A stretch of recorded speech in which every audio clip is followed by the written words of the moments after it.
Disclaimer, this show is for educational purposes only and is not an alternative for clinical counseling. Please seek a mental health professional for your specific needs. Hello, and welcome in this space. I am so glad that you're here today to listen to this real conversation about men and the ego. Today, we're unpacking hard truth. When men tie their worth to money, the ego gets loud and the heart gets quiet. My guest today in this part 2 conversation is reframing leadership as presence, communication, and emotional regulation. We're talking about the real stuff, y'all. Retirement, role shifts, miscommunication, and how families can build safe spaces that don't bruise the ego. Let's get into it. Welcome back to Intake Talk Show with your host, Bertha F. Barrett, licensed mental health counselor. Joining us today is writer, creative, and founder of The Boys House, Lawrence Rapier. Your Intake podcast will start momentarily, but first, let's shine a light on what's to come. We spoke to 3 creatives about the importance of men's mental health, especially in the Black community, different walks of life, different art forms, and powerful perspectives. This series will last 6 weeks, and every guest will have a part 1 and part 2 segment. Welcome back to part 2 of Lawrence's interview. Get ready for raw and authentic conversations around masculinity and mental health, unspoken wounds, men's mental health through a creative lens. And now, your Intake podcast starts now. Welcome back to Intake. I'm your host, Bertha Barrett, and I am having a delightful conversation here with Lawrence. And we're talking about men and their ego, right? And as I was sharing on the break is that, men live in their ego for one, because, for years, men have ruled the world. We still have a man in the house, right? People got in the uproar every time a woman runs. They get in the uproar, like women are too emotional, we're not stable enough. And so men have to always be here, always be in the forefront with their masculinity. I was telling Lawrence that in my marriage, my husband is 14 years older than me. He's retired, worked his butt off, right? And now that he's retired, he struggles with the fact that he's not bringing in what he used to bring in, And for most men, they'd be like, hey, my wife's still holding things down. But he gets depressed, and he gets that way because, again, and his ego says to him, but no, I'm the man. I'm supposed to be doing more than you. I'm supposed to be doing this and doing this. And I'm like, there's a balance, right? He's worked all of his life. Thank God he's at the age of, retirement.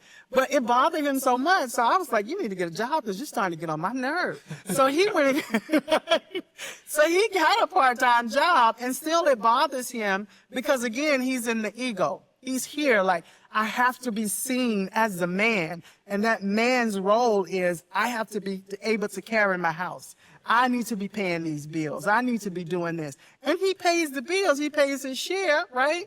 But for him, it's not enough because I'm not making what I used to make. And I understand it because, again, men are in their ego. But when we put so much pressure on men to always be here, to be seen here, then when they're in relationships and women start to get emotional and say, can we talk? They're like uncomfortable, like, oh God, here she go again, right? And they don't know how to balance that to be able to communicate, right? And so a woman will say one thing and he hears another. I often do it because when I'm saying something to my husband, I say something and I promise you it's like Mars and Venus, they say, right? So I'm like, I say it and he hears a whole nother thing. So in my mind, I just go blue, purple, right? So I don't get upset, blue, purple, because we said it's 2 different things, right? But it's uncomfortable for men to really, start to get vulnerable. That's the word, right? Vulnerable, right. Because being here, present, always seeing being here is part of that, right? And that doesn't allow them to be vulnerable. Right. And so when I say men live in their ego, that's what I mean. Yeah. And we need to balance that out. I see that as well. My father as well, like he's retired a few times and then he goes back to working. And he gets, and I call him sometimes, remind him like, hey Dad, how you doing? Like, are you being nice? My father, he will get mean. Like, he gets mean because he's depressed. Because he's like, oh, he doesn't have the money the way he wants to. Right. You know? And I got to remind him, like, you get a little touchy when that's going on. But I think you're right. A lot of it's built into that pride and it feeling like, oh, I'm not doing my part as a man because I'm not providing. I think, but I think it's important at that point then to shift it and be like, hey, this is where you are showing up, and this is enough, or this is what you're doing, and you're actually taking the lead here. But, and I think having that wholesome look at leadership outside of providing, right? Like, because I think at core is your sense of worth. Because it's like, if I'm not providing, then who am I? Yeah. You know what I'm saying? Yeah. And that's what a lot of men associate with being a man and being like a righteous man for their family. They think that's what that is. Yeah. Right? And I'm no different, right? Like I struggle with that as well sometimes. I'm like, oh, okay, I'm not doing this. I need to do this for my family. Luckily, I think I've been blessed in that I've received these other avenues of understanding to be like, hey, like, okay, you might not be with your children every day right now, but this is temporary, and then you are still showing up for them. Right. You're calling them every day, asking about schoolwork and how things are going. Right. And that's still being a father. That's still being a support. You're showing up like, when I leave here today, I'm driving 3 or 4 hours to go be with my children, And so having that balance and having that understanding of shifting, I think is key for the mental health, and to have that to keep us healthy. Exactly. Exactly. Because you need that. And so redefining it is key. Yes. Like my brother, only brother that I have, love him to life. Only raised right by women, right? 4 sisters. But like he's a blessed man. He's a blessed man. I'm telling you. But literally, he cooks, he cleans, he can keep a house better than a woman, right? Literally, okay? And he still works hard, right? Yeah. But he has a balance, right? And so if something does happen, guess what? He still knows how to keep his house flowing. And I think that's what men need to understand, right? Sometimes women are going to make a little bit more. And thank God, because sometimes it don't always happen. Women are going to make a little bit more, but that doesn't, that shouldn't impact your masculinity. Right. Because your presence means something. Right. And that's what men have to understand. It's your presence. Right? It's your presence in knowing that you're here, that you're contributing, emotionally, mentally, verbally, all of those things. It's the presence of a man, okay? And that makes a big impact, especially to women, right? Having that male role there, that male role to show how to lead, right? And really guide, right? That is key. And that's more than just financial. Yes. Okay? And that's key. And men and women need to start talking about this more. Because we do need to help our men, regardless of race. Yeah. Okay? That's true. Because all men are struggling with it. And all of us have been influenced by this Western society, this idea of what masculinity is. It's like that. And patriarchy is shaped all of our households, right? Exactly. In one way or another. Right? Yeah. Exactly. Okay. All right. I can go on with that for a while, but now I want you to, let's talk about why do you think African-American men specifically, why do you think they struggle with this conversation around mental health? Wow. This is the one that, so as, for this, I think it's multifold, right? On one, it's, nothing is in silos. Everything has context, right? And I think historically, it's been a challenge, right? Where you have men who've already had their own idea of what masculinity was and being a man was. And I don't care where you are around the world. At base, all men feel like they need to take care of their family, At base, no matter what tribe, what village, what city, wherever you go, men at core feel like they have to take care of their family unit, right? And when it's historically been robbed from, people act like, oh, that doesn't matter, that's done, or this happened. No, but it has an imprint on in your own DNA. You have this memory of things.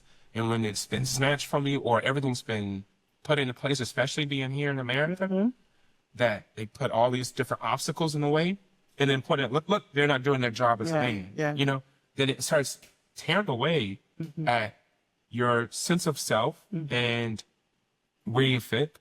When you talk about, like, sometimes I'll read historical documents, and you talk about like being like a slave and then having the master be able to have his way with your wife, and you can't do anything about it, or else it's your death. You know, that does something to people. You know what I'm saying?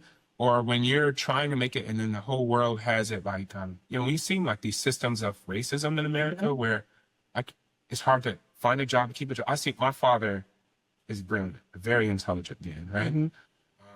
And he'd have this glass ceiling. I remember as a child, like, he worked for Herman Miller for a long time, and then he couldn't get past a certain one. And he was, you know, one of the very few black men in the office, and none of the black men will make it past that spot, right? None of them can just.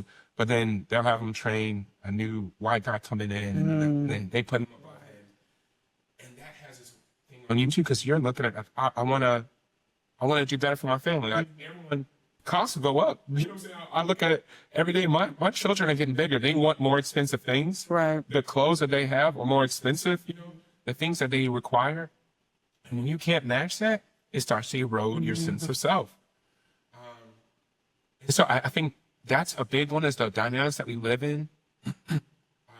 You start to feel, because like you were talking before about how you might say something in blue and he sees purple, right? Because then you're in your head a little bit, like, because you are thinking you're not up to par. So when a wife is like, hey, I need help with this, what are you trying to say? I can't, I ain't doing this. Right. It becomes almost like you're defensive because you feel vulnerable. And you know, all men struggle with vulnerability, right? Almost all men struggle with vulnerability. Some women too, right? And I think that's another dynamic, because then it's like, oh, so some men, okay, I can't be this, and so I'll disappear. Right. I remember in college, I was dating this young lady. She went to Spelman, and one time we came home, and she'd always tell me about her father, who lives in the same town that she knew, like, growing up, but he wasn't as present as she wanted him to be. And so as I met him, whatever, he didn't really say much. He was a quiet guy. And then he had to leave. He had to go make a run. And he was like, hey, will you come with me? And I was like, okay. Like, this man hasn't said much to me, so I didn't know really what to expect, but you know, I'm here to meet you. I'm here to meet her family, you know.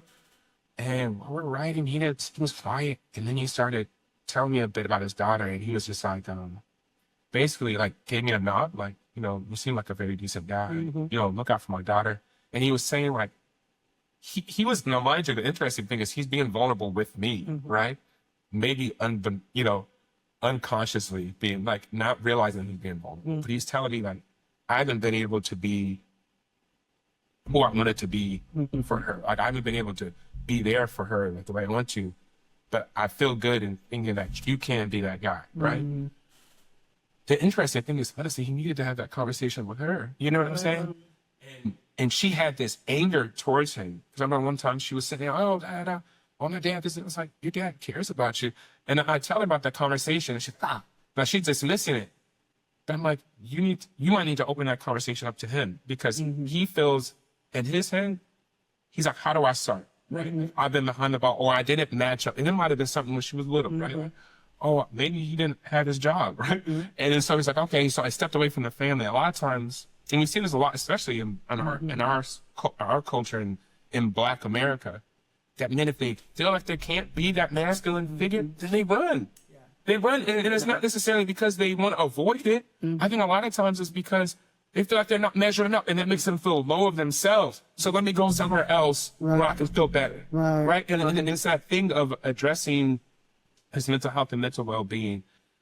But you know, I think that's a great example of, you know, someone who, because he was able to take care of his own house and stuff like that, but he felt like because he had all this baggage or this past history that he couldn't be that man, that it was best that someone else stepped in and you know?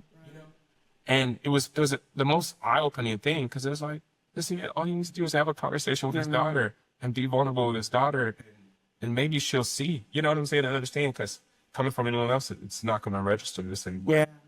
Yeah, that's interesting. Oh, I could go so many places just with that, right? Yeah. because it's real. And what I'm hearing is how traumatizing that can be for a Black man. Right? Because my husband also worked in a particular company and been there for years. And they brought in Caucasian, European Americans. He trained them, and then they were above him. Right? And every time he would come home and say that to me, it was like it was a stab to him. Right? Yeah. And so when I would say little things, he eventually get angry. Sometimes in little things like, oh, you can do this. Like we needed a bathroom remodeled. And I was like, you know what? I think you can do this, right? And I kept saying you can do it. And he, in himself, because he had so many things telling him what he can't do, right? He looked at me, right, exactly. He looked at me and got upset and said, don't you tell me what I can do. I know what I can do, right? And he was upset with me because I was telling him that he could, right?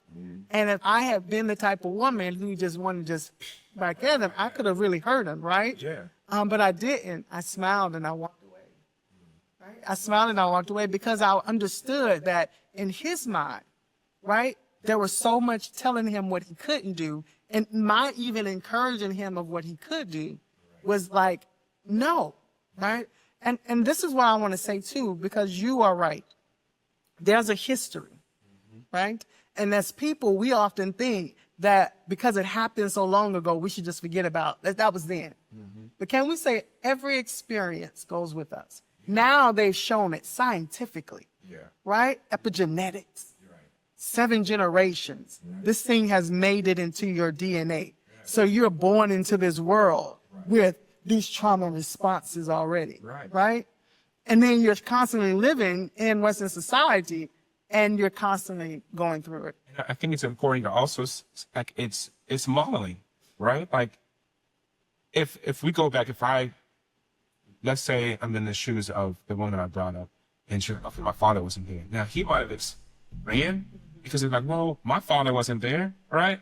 And his father might not have been there for the similar circumstances, but then that man's father might not have been there. And then his father might not have been there because of other circumstances, right? Which could have been like, separation. Like how many times were families separated on purpose, right? And slavery, post-slavery.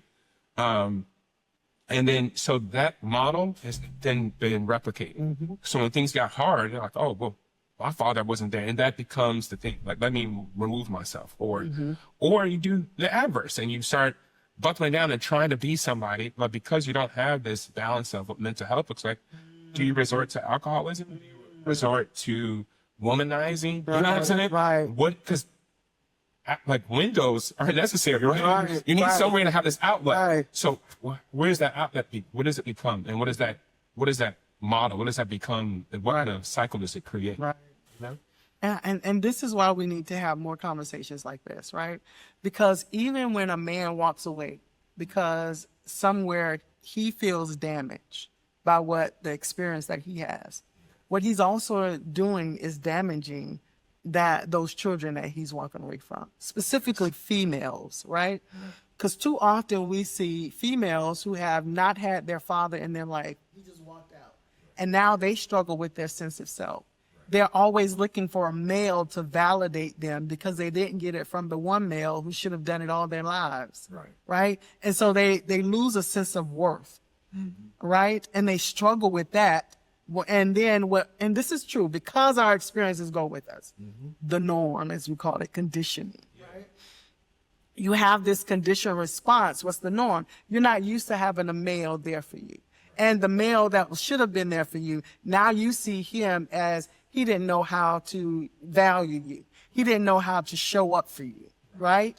And so what you do now is you find yourself gravitating to men just like him, right? I did a show, our relaunch on what are you intaking, right?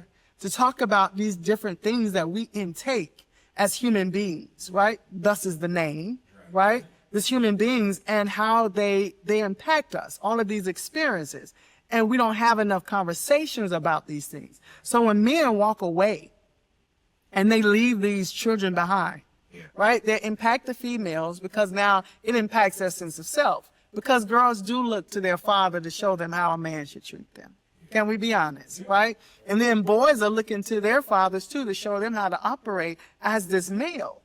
And so you impact him too, because now he doesn't have that example. So now he's trying to find an example outside of the house.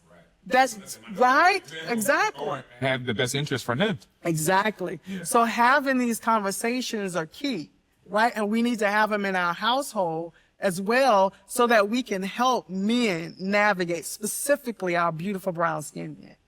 We can help them navigate life so they don't feel less than, because they can't bring in the equal dollar, or they feel like they're not doing enough, or because society has made them feel a certain way. They don't need to come home too and feel it, or even just misunderstand, because it's not even that they're coming home and feeling it. They're just misunderstanding the conversation, right? Like, why haven't you taken out the trash? So now it's a whole thing, right? What are you saying? Doing enough. Right. And that's it, right? So we need to have these conversations and try to reestablish, right, these terms of leadership. What does it look like? Because presence is everything. And based on how you show up, oh, that matters. It absolutely matters. Right. Okay? I started smiling when you said, oh, well, you know, boys too, because when you guys said, oh, it's really important for daughters to have this. It's funny. As I shared out, I'm a single father. I have two boys, right? And a lot of times when I talk to women, they're like, oh, you know, this and this. I'm like, honestly, I'm cool with just having my two kids, but I do want a daughter, right? Like, if I'm being honest with myself, I do want a daughter. And I say to them, I was like, yeah, I really want the right person. To me, that's important regardless, right? So if I'm moving forward, like, I really want the right person in my life. I don't want any more broken homes or what have you. And I'd be like, you're with me and you're over here. I really want the right person in my life if I'm going to have this. Right. And I always think about how it's important for a daughter to have that father figure and how he demonstrates what love looks like to the mother and this at home.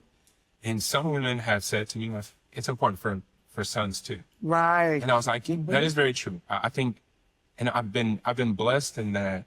I think the fact that I've had sons, for me, it's a blessing because it's easier, I think, for them to identify with me. And so I can tell them, right? Like, we have communication about what this looks like. And they can see it. Like, if I ever bring a woman around, they see how I interact.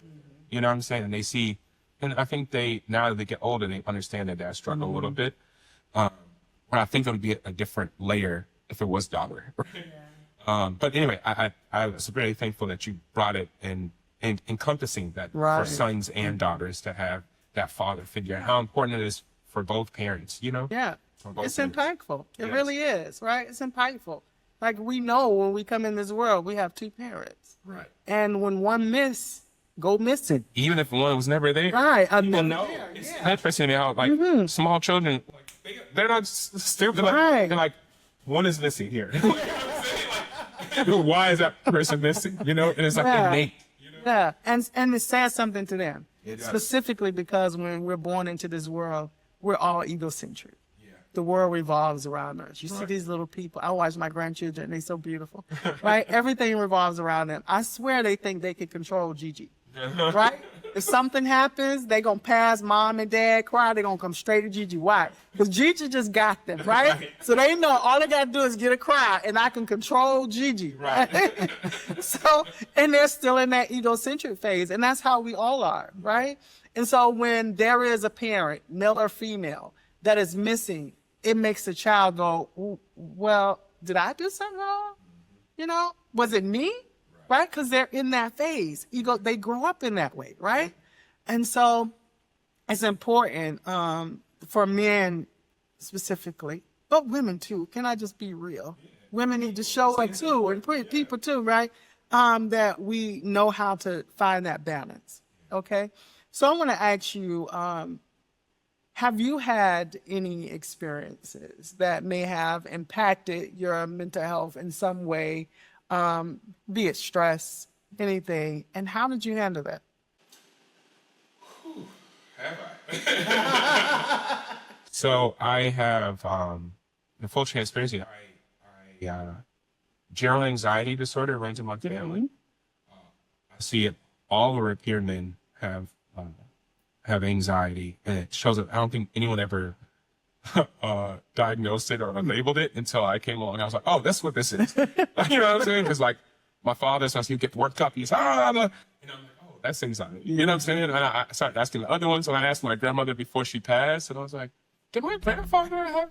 I was like, did he do this and this? Because I see that my grandmother had 4 boys, right? And all Rapier men, and I see like, oh, I see this one, I see this one, you know, and it shows itself differently a little bit.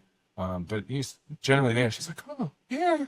She's like, oh, she's like, you're right, baby, you know. So I struggle with that a little bit. It never really, I didn't know what it was when I was younger. Sometimes I get anxious or whatever. But I was able to identify as I got older. And I also struggle with depression. I've had bouts of depression throughout my life.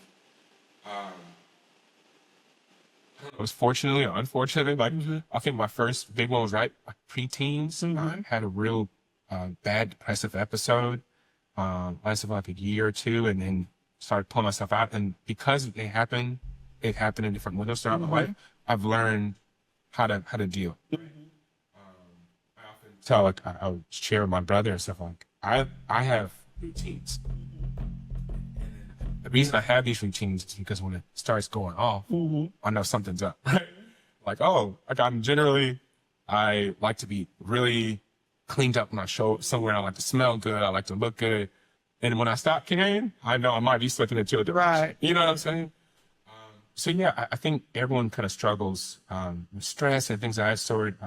I had major depressive episodes when my oldest child, he was around for the first year, and then his mother took him. She just, one day just picked him up from my house, didn't tell me anything, and just left. And then I had to find him, and she just kept him like away from me for years. You want to talk about depression? I was young.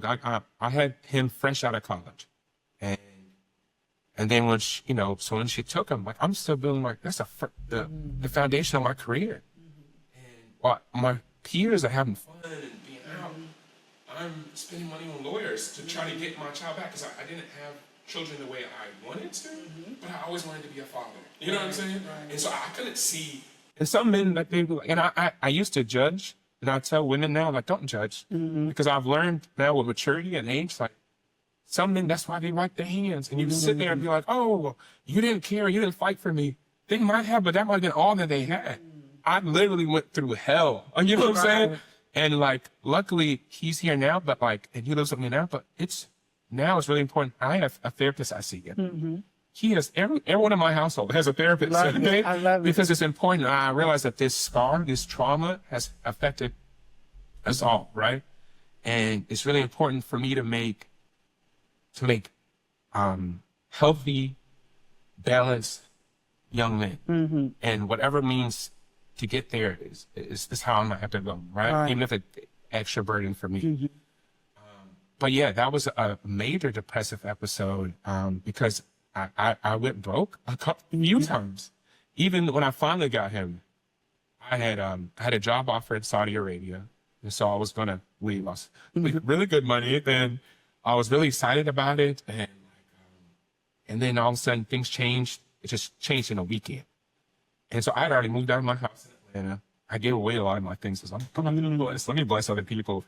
And I was already in court. And then when things didn't go the way I thought I was going to go, then I'm like, okay, we're going to proceed to trial. Then my lawyer's telling me, like, oh, it's going to be, $50,000 for trial. He's like, I can, work with you. We can, $300 an hour. He's like, we need nothing less than 100-hour retainer to start for trial. That's $30,000. I don't have $30,000 cash. Right.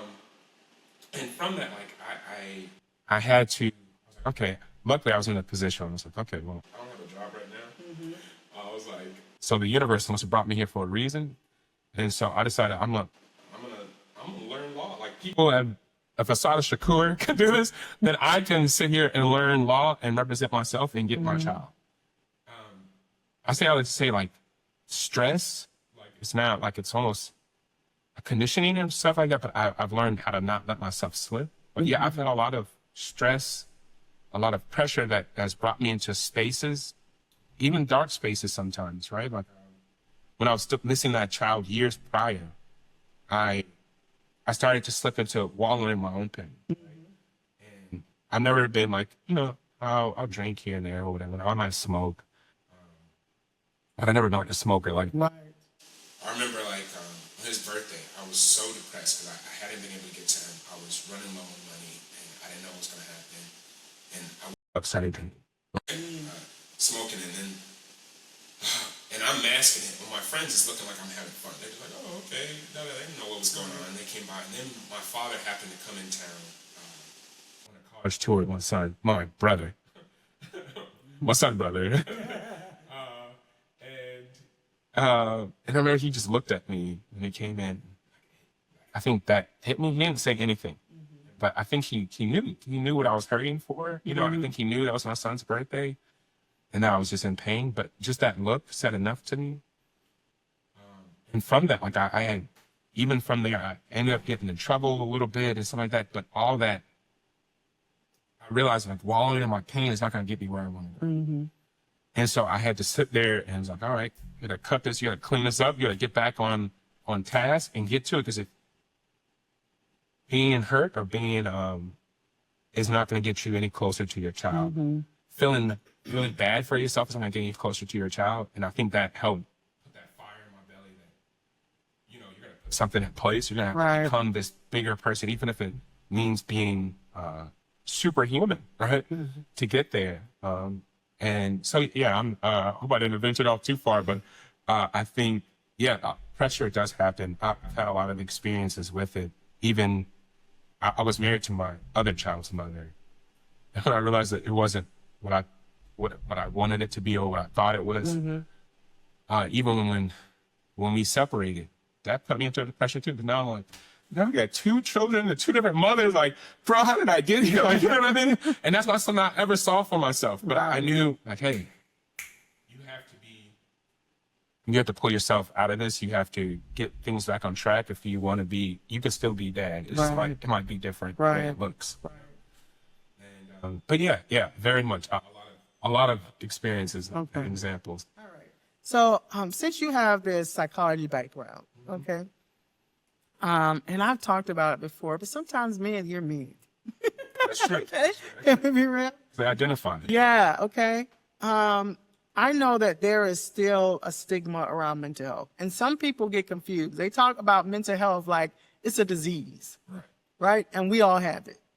We all have a physical health, but health is health, right? Because we're whole people. You can't separate mind from body, body from mind. One affects the other. It's just how it goes. And so helping men understand that, the same way we have physical health, and sometimes these physical illnesses, sometimes these physical illness, they can be long-term or they can be short-term. Like we get a cold, we get a flu, short-term, right? Some people get diabetes, hypertension, long-term, right? Depending on the diabetes. Okay? And we can have mental illnesses, meaning there's a disturbance, of emotional disturbance, mental disturbance in there. But we don't want to talk about those things, right? And sometimes it can be long-term, sometimes it can be short-term, right? So I want you to explain mental health from a male perspective. I think one of the things that you said, I think what a lot of people miss is that almost every mental health illness has a normalcy range, and then you have an abnormal range. And I often tell this to people when I talk about mental health. Like, sometimes people get sad, sometimes people, but severe depression is an abnormality. When it starts affecting your life and you can't be, anxiety is normal. People get anxious with this and this. When it starts, all of a sudden, you want to stay in the house and you don't want to talk to anybody, that's a disturbance, right? Like, that's an abnormality. I think when people put that into perspective and they start understanding there is a normalcy and sometimes things come along, right? That push it in one direction or to an abnormality, then that's when things are a little off and that's when it needs to be adjusted or it needs to be addressed, right?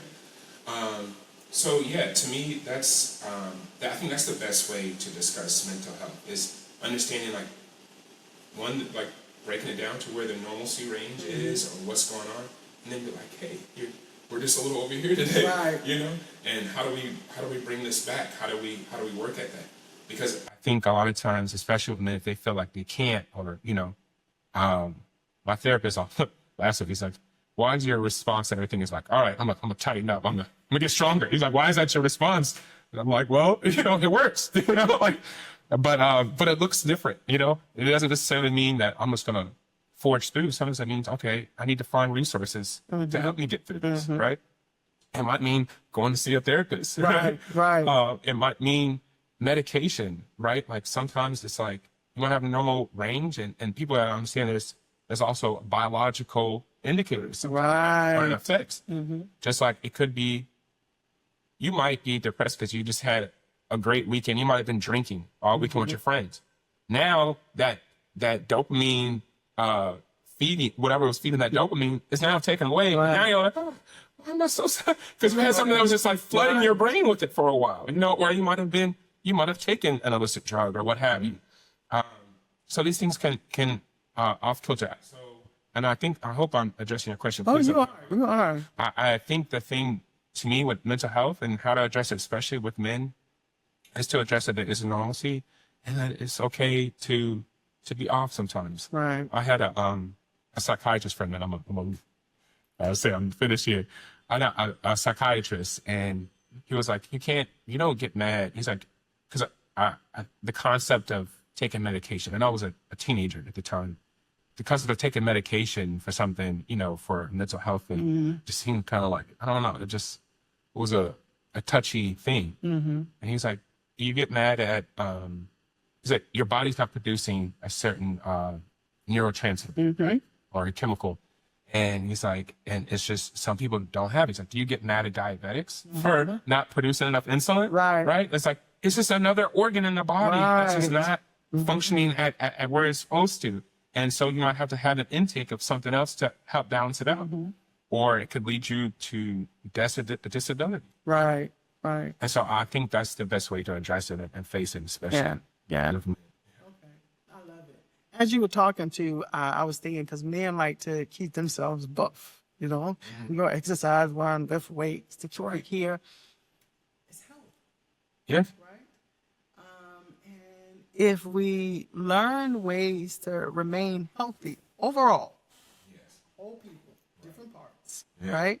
If we learn how to maintain our health overall, my producer's telling me to wrap it up, but I need to keep a little bit longer, please, right? If we learn how to just look at health overall, then we can break away from these stigmas, right? Exercise, whatever it is, it helps with your mental health, right? It's a good way of coping, right? And most people don't understand that. Okay, you're stressed, go work that thing off. Go run, right? That's for me. But we need to start just looking at the health factor, right? And then there's the illness factor, right? And both happens because we're human. Both happens, regardless if it's physiological or mental. Because if you're physiologically ill, it's going to mess with your mental. If you're mentally ill, it's going to mess with, right, okay? And that's what people need to understand. You cannot separate the two. And if you can't separate it, the same way you go see a doctor. If you need to go see a therapist or a psychiatrist. And sometimes, I'm not going to say PCPs because doctors will be mad with me because doctors just say, I'm not going to be a therapist. They're going to give you some medicine, right? But the truth be told, if you need to see somebody, then go see them. Right. It doesn't make you weak. It doesn't mean that you're crazy because, by the way, I don't see crazy people. I see people with issues, and we all have issues, okay? But it says that I am identifying that something is wrong with my health, right? And I'm going to get treatment so it doesn't stay this way. And so it's about changing the lens on how we view it, okay? And that is key. Okay. Thank you for this conversation, by the way. Yeah, I'm loving it. No, I'm not finished. My producer gonna give me a little bit more time. Okay. I want to ask you now, how is creativity? Because you do animations and you're an actor. How does creativity help you cope? When we talked before about like that outlet, I I think that's a lot of times what it is. A lot of times, for myself, it's like sometimes being able to express it in different ways, finding a creative way to express it. I used to, I'm a musician and stuff as well. I used to write music. And for me, writing music was was the best form of therapy. Sometimes like I would lose myself and it like I would start and I might have like a beat going, this and so I start writing and I might black out. Next thing I know, a whole song is written in front of me. And those were usually the best times. Like, because sometimes it just pours out and like sometimes it put things in perspective I didn't even know that I knew, right? Like, sometimes your subconscious is writing it. Right. I think of a lot of times my ex-wife when we were just dating. There's a day I got mad at her because it was snowmageddon, so I was stuck at the house that she stayed at and snowed in. And then I found out she had lied to me about something. And there's this track that I loved and I just couldn't find words to it. And then I just happened to sit down at the dining room table and I wrote this song. And it was interesting to me because it's about she and I, but then there was things in there that I wrote. Like some of the things is like, I told it before it happened, but that I had an understanding of the dynamics when I didn't consciously fully understand the dynamics. So I think creativity allows that window. It is therapeutic. You see that there is like art therapy, there's musical therapy, and a lot of times they're more effective because it's a way to find these emotions, which are real vibrations, real frequencies, and allow them out in a way that, especially with men, that is not judgmental. Right? Like, okay, I don't like being vulnerable with my woman, but if I put it in a song and it's beautiful and then people think I'm amazing, then it's like, that's acceptable. Okay, I can do that. You know what I'm saying? I'm not able to tell her, but I can put it in this space. Right. So I think creativity becomes that window for the soul, right? And it allows you to find that ease and that therapeutic resolve. Love it. I like that you talked about the vibrations too, right? I'm a vocalist, but music is everything to me, right? I get stressed. My first run is music, right? I'm music, and then, right? And now they're showing that even music, because of the vibrations, and this is true, people are doing this like scientifically. They're helping people stimulate what we call this polyvagal nerve, right? Down the nervous system, right? And they're doing that with putting earphones on, telling people to put their earphones on and listen to music and just hold it here. As a psalmist, I know if I hear a song and I love it, I just don't want to hear the earphones. I got to do this. Right? I want to feel it. Right? and they're showing that the vibrations of that help that polyvagus nerve. Right? And helps the stress, the trauma, release itself. Right? Helps calm down the anxiety. So I love that you said that because creativity is beautiful and oftentimes it does work. Most than a lot of these other interventions that we're bringing in because there's no one fit for all. Sure. And sometimes creativity help people express, right? Oftentimes it does. But music specifically, it just has a way of doing that. Yes. All right. Now I want to thank you for this conversation, right? Thank you so much for being here. I love this. I can go on forever around this conversation because, again, we don't have enough people talking about this. And this is what this show is about. It's about talking about the taboo things, the things that most people won't address, right? Without hurting anybody's feelings, but we got to address them, right? Because we've all been conditioned, in some way. But a lot of times these conditionings are not good for us, right? A long time ago, without aging myself, people used to say, oh, I need to find myself, right? And the older people would go, oh, that's the stupidest thing I've ever heard because you live with yourself. Right. But literally, they knew what they were saying. Yeah. I need to find out who I am because I've been conditioned to be a person that I'm not. Right? Yeah. And we don't talk enough about that. Yes. A lot of us have been conditioned to be someone that we're not. And taking the time to understand you, the absolute best relationship you will ever be in, right? Yeah. That is so key. And so I thank you for you're just being vulnerable enough to share. I thank you for that. I really do. If you have one thing that you can say to men I want you to look at that camera and say it to them. One thing to say to men regarding mental health. That's correct. Yeah, I think I'll cycle back to saying that, there's a normalcy. It's okay to have something checked in on. And I am very thankful for brothers like Charlemagne the God, who he talks about it openly about having a therapist and seeing a therapist. I think even having, as men, especially because our pride is a lot of times like, I can handle this, I can do this and that. If you have someone to talk to, it'll help you know when things are off, that someone else has their eyes on the vision with you, right? So you're like, they might be able to point out like, hey, this is a little different. This is seeming different. And they might be able to steer you back correctly. So if I could urge anyone, I think I'd encourage people to find a therapist and regularly see them. I think, honestly, all people would benefit from having someone to talk to sort out feelings and emotions, but especially men, especially Black men and America. Thank you for that. All right. Can you tell our viewers and our listeners how they can find out more information about you and what it is that you do? Yeah. You can find me, I'm on LinkedIn, Lawrence Rapier. It will show the many different projects I have going on and what I'm building. You could also find me on Instagram as well. You can look up Lawrence Rapier and it'll pull me up, but my handle is also at OG_spaceship, which is an old fighting nickname, which is a lot of times what I do to help keep me aligned mentally. Mm-hmm. Or online at DABOIISHOUSE.com. That's the Animation Studios website, and you can keep up to date with some of our more recent projects that we're able to release to the public and any upcoming news. So, yeah, thank you. Thank you, Lawrence, for being here. I really appreciate it. Okay, thank you for your vulnerability. Thank you for talking to us. So until the next episode, continue to talk about mental health and how to make yours a priority. If you are a professional or someone with a story and would like to be a guest on the show, go to our website, intaketalkshow.com, and complete the form to be a guest.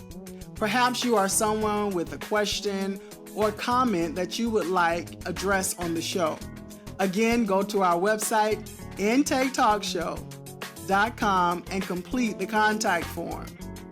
I hope to see you soon. And remember to continue to talk about mental health and how to make yours a priority. This concludes part 2 of our interview with Lawrence. Did you enjoy this episode? We'd love to hear from you. Leave your comments and feedback on our YouTube channel or Facebook page. Be sure to subscribe to our YouTube channel and follow us on your favorite podcast platforms so you never miss an episode. Join us next week as we speak to photographer Sandino Timmy for week 5 of our Men's Mental Health series. Thank you so much for watching.